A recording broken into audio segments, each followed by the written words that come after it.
Bonjour à toutes et à tous et bienvenue dans cette nouvelle virée de l'été. Nous sommes à Sallertaine et le vent sera très présent dans cette émission. Celui qui porte les boomerangs de Stéphane Marguerite, il possède le seul musée mondial du boomerang et il les fabrique lui-même. Il nous expliquera tout ça dans une seconde.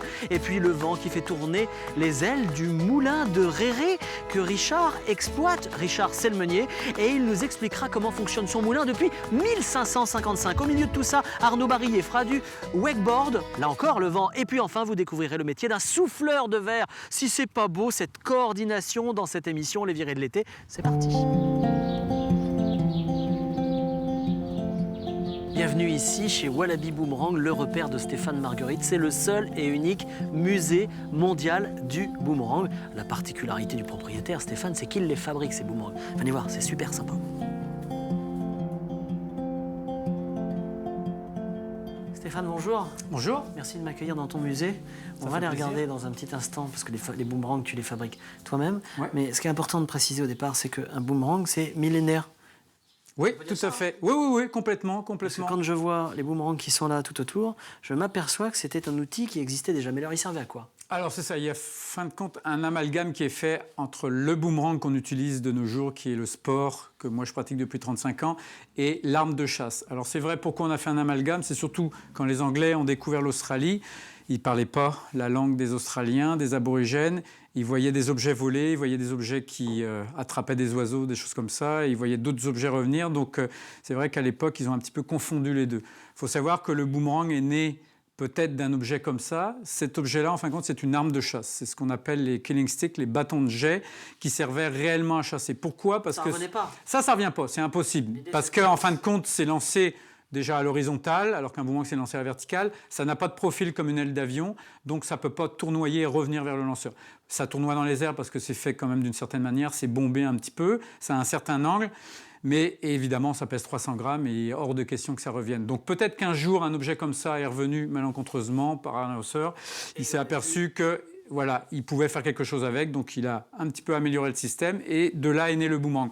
Donc en fin de compte, les deux objets coexistaient en même temps, ils ont été inventés par les mêmes peuples. Quand on parle d'armement, notamment quand on parle de nos ancêtres les Gaulois, on pourra parler de lances, d'épées, d'arcs, etc. Mais on parle assez peu du boomerang, alors que le boomerang, on le voit pour les Américains, on le voit pour les Gaulois, on le voit pour les Égyptiens, on le voit partout. Oui, ben là c'est toujours l'image du boomerang, c'est que ça nous ramène toujours à l'Australie. Pourquoi ? Parce que les Australiens, les aborigènes australiens l'utilisaient il y a encore 300 ans quand les Anglais ont découvert l'Australie en fin de compte. Donc c'est pour ça que c'est complètement assimilé à l'histoire australienne. Oui. Mais si on avait découvert les Égyptiens qui jouaient avec des boomerangs il y a 2000 ans, eh ben on aurait associé tout de suite les Égyptiens avec le boomerang, puisque évidemment ils l'utilisaient, on en a retrouvé dans la tombe de Toutankhamon. Donc c'est juste parce que l'histoire récente a fait qu'ils en ont retrouvé en Australie il y a récemment 300 ans. Oui. Ils les ont apportés en Angleterre, et puis voilà, toute l'histoire est partie de là-dessus. Mais on en a retrouvé en Amérique du Nord, on en a retrouvé en Inde, on en a retrouvé en Indonésie. Donc il y a plusieurs peuples qui ont inventé le boomerang à des époques différentes. Alors c'est une longue histoire, le boomerang, on l'a découvert, et puis après ça se fabrique.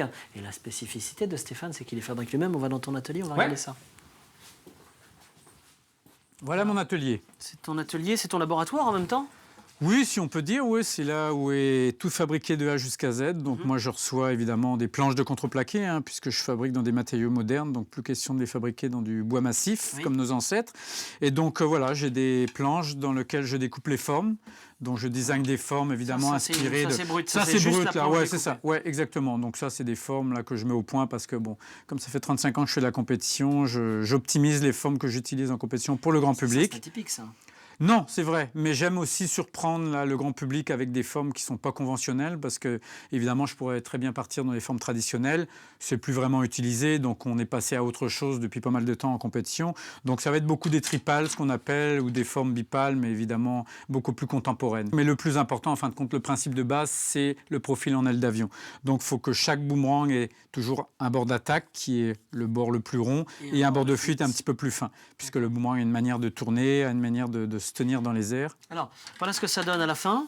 C'est très joli. Tu les peins toi-même aussi ? Alors, cette collection-là pour adultes est peinte à la main, oui. Donc, c'est vraiment des pièces uniques qui sont signées. Donc, je ne fais jamais 2 fois le même design. Ouais. Ah oui, c'est très joli. Et je peux te demander, pour terminer, d'où vient ce joli accent qui est le tien ? En fin de compte, pour la petite histoire, je suis né à Laval, mais j'ai vécu et je vis 6 mois par an au Québec, donc c'est pour ça que j'ai des petites intonations québécoises. Ouais. Bah, écoute, je t'en remercie beaucoup. Je vous invite tous à venir ici, alors à la fois au musée du boomerang, Wallaby Boomerang, et puis découvrir avec Stéphane sa passion, ce qui est devenu aujourd'hui son métier. Une autre passion, c'est celle du souffleur de verre que vous allez retrouver à l'instant. C'est un sujet que vous retrouvez comme chaque jour. Ah, c'est de la physique de base. Température de ramollissement, la physique et de la chimie, quoi. C'est ici, à Saint-Gilles-Croix-de-Vie, que la société Nivin s'est implantée en octobre 2014. Son cœur de métier, le soufflage de verre au chalumeau, un savoir-faire transmis de père en fils et que Wilfried Alain n'a de cesse de perpétuer. Mais tout commence par la matière première, le verre, et aujourd'hui, seuls 2 fournisseurs, un Tchèque et un Allemand, peuvent répondre aux critères précis nécessités par cette pratique. Nous achetons ce verre sous forme de tube d'1,50 m, voilà. En fonction de la pièce qu'on a fabriquée, on va prendre un tube plus ou moins gros et plus ou moins épais. On s'adapte en fonction des commandes des clients ou des projets qu'on veut réaliser. Et ce sont essentiellement des marques de luxe qui font appel au savoir-faire de cette entreprise, des marques françaises qui exportent dans le monde entier, comme Diptyque pour les photophores, Mariage Frères pour l'art de la table ou Ligne Rosette pour des luminaires. Elle réalise aussi des pièces uniques pour Chanel et Louis Vuitton. Le geste est précis, les réalisations parfaites et c'est le plus souvent sur un tour que ces pièces prennent vie. Le chalumeau est en train de travailler, il fait son effet. On arrive à une température qu'on appelle de ramollissement, qui est au-delà de 700 degrés. La flamme en elle-même est à 1500 degrés, donc on couvre largement ses besoins. Et quand le verre est en température de ramollissement, si on n'avait pas cette force centrifuge, le verre, ça serait un peu comme de la guimauve, ça tomberait directement par terre. Et pour donner du volume à la pièce, le verre incandescent est soufflé par le tourneur. Elle maintient bien son verre sous pression dans son tuyau. Et le verre vient se plaquer contre la contreforme. Au fur et à mesure, elle avance jusqu'à l'extrémité de la contreforme, la pièce est terminée. L'autre technique développée dans ces murs, c'est le travail à la table. Ici, le chalumeau est fixé et c'est la main qui modèle le verre.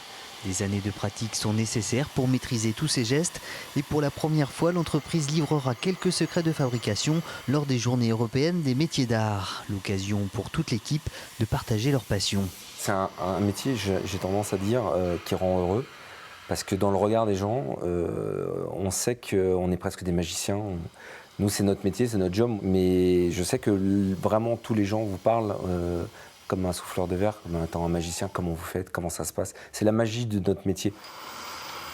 Aujourd'hui, Nivin se lance un nouveau défi, créer sa propre collection avec entre autres une série de verres froissés, des tuteurs à orchidées et des verres gigognes.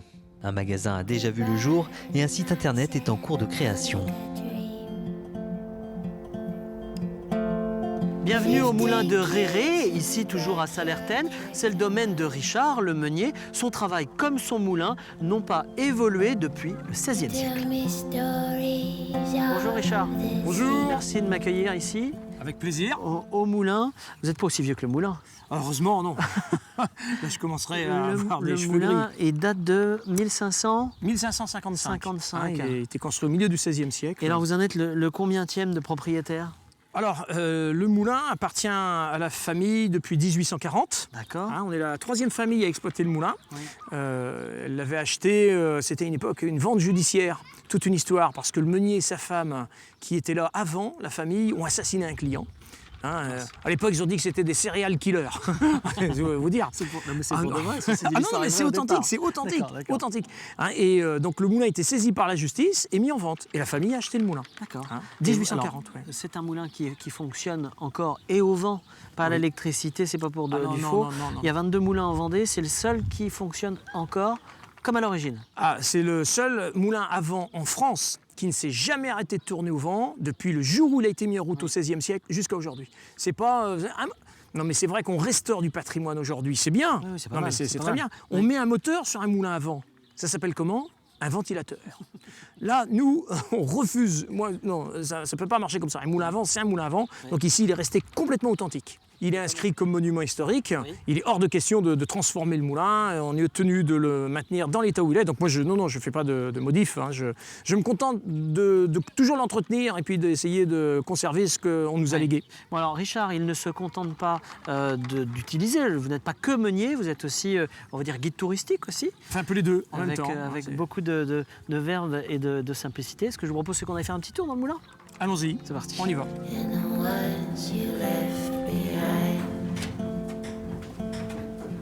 Alors on arrive dans le cœur du moulin. Hein, la meule, c'est la partie principale de la machine. Tout l'appareillage qui est ici, on l'a dit, est d'époque.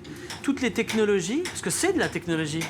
Ah ben, le moulin, c'est de la très haute technologie. Hein. Les gens ont dû résoudre des problèmes mécaniques, techniques, l'énergie cinétique du vent, hein, pour réussir à écraser du grain et se nourrir. Hein. Le moulin a été un élément principal, hein, du développement, hein, de la société dans notre Europe hein, dès le Moyen-Âge. Alors, pour bien expliquer les choses, vous avez toute une technologie pour que juste la meule tourne, pour que le grain tombe au bon endroit et que la meule ne produise pas d'étincelles et qu'il n'y ait pas d'incendie. Meunier, tu dors, ton moulin va trop vite. Il n'est pas question de dormir, ouais. D'ailleurs, dans la chanson, qu'est-ce qu'elle dit, la suite de la chanson? Ton moulin va trop vite. Voilà, puis on chante, puis on patine dans la semoule. Ouais. Et puis la suite, elle dit que le vent du nord a déchiré la toile. Oui. Donc il s'agit bien d'un moulin à vent dans la chanson. Le vieux bois se tord, le moulin est mort. Il faut être à l'affût parce que le vent c'est capricieux. Un moulin à eau, hein, l'eau on peut la régler, le débit on peut contrôler. Là le vent on contrôle rien, donc c'est pour ça qu'il faut être hyper vigilant tout le temps. Ça veut dire qu'un meunier, quand il travaille au moulin, il ne peut pas les faire de livraison. Non, l'expression le dit, on peut pas être au four et au moulin. Voilà, ben c'est de là que ça vient. Alors vous voyez cette verve et cette simplicité qu'a Richard avec vous pour les virées de l'été, il l'a aussi avec ses visiteurs. C'est pour ça que je vous invite à découvrir avec beaucoup de simplicité et de profondeur le fonctionnement du moulin. Ça ralentit, Richard. Oui, il y a un petit peu moins de vent. Attention, hein. Je suis à l'affût, oui. Ouais, je vois bien que vous êtes à l'affût. Je veille au grain. Ouais, continuez à veiller au grain. Donc venez le voir ici au Moulin de Réré du côté de Salertaine. Je vous laisse avec Arnaud Barillet. Cette semaine, il fait du wakeboard. Et puis on se retrouve juste après pour conclure l'émission.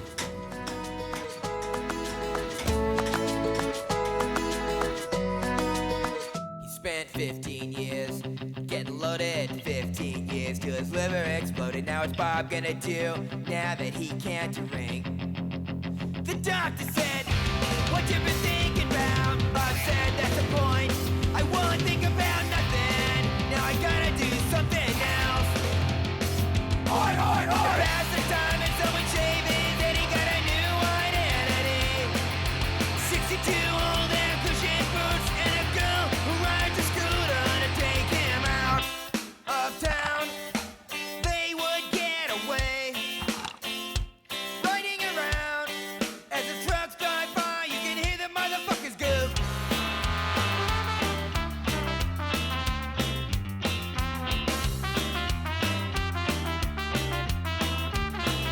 A couple of lines and next to Thermosy Joe. He'll be kicking in heads at the punk rock show. Yeah, Bob's the kind of guy he knows just what. Bob's the kind of guy he knows just what to do. When the doctor tells him to quit your drinking, now's the time.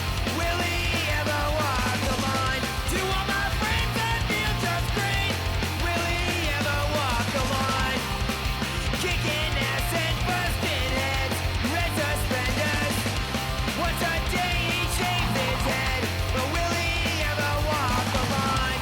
Will he ever walk the line? Will he ever walk the line? Will he ever walk the line? Or will he ever walk the line?